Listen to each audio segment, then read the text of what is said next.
তোহা সিদ্দিকী সাহেব একবার বললেন যে মুসলিম ছেলেদের তরোয়াল নিয়ে তৈরি হতে হবে হিন্দুদের বিরুদ্ধে লড়াই করতে। এই আমি শুনলাম ওই নওশাদকে দিয়ে আরো কিছু বিজেপি তৃণমূল সিপিএম ডিবেট হচ্ছিল।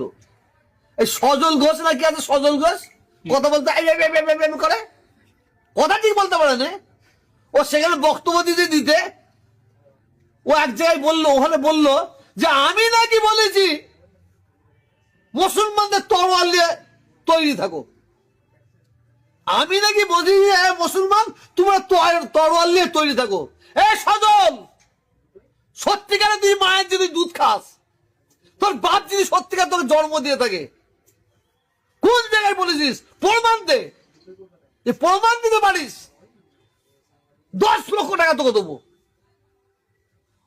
এইভাবে হিন্দু মুসলমান মানুষ দাঙ্গা লাগাবার কথাবার্তা, এইভাবে দাঙ্গা লাগানো। সজল ঘোষকে আমি উদ্দেশ্য করে বলছি, এইভাবে হিন্দুদের উত্তপ্ত করা যাবে না। এইভাবে উত্তপ্ত করে হিন্দু মুসলমান লড়াই লাগানো যাবে না। আমি কোন জায়গায় বলিনি, এক জায়গা তো বলিনি। আমি বলবো মুসলমান তৈরি হওয়ার তরোয়াল নিয়ে, তাহলে আমি মানুষের খাতে আমার নাম থাকবে? যারা পশু, যারা জানোয়ার, যারা অমানুষ, তারা হিন্দু মুসলমান দাঙ্গা লাগাবার কথা বলে।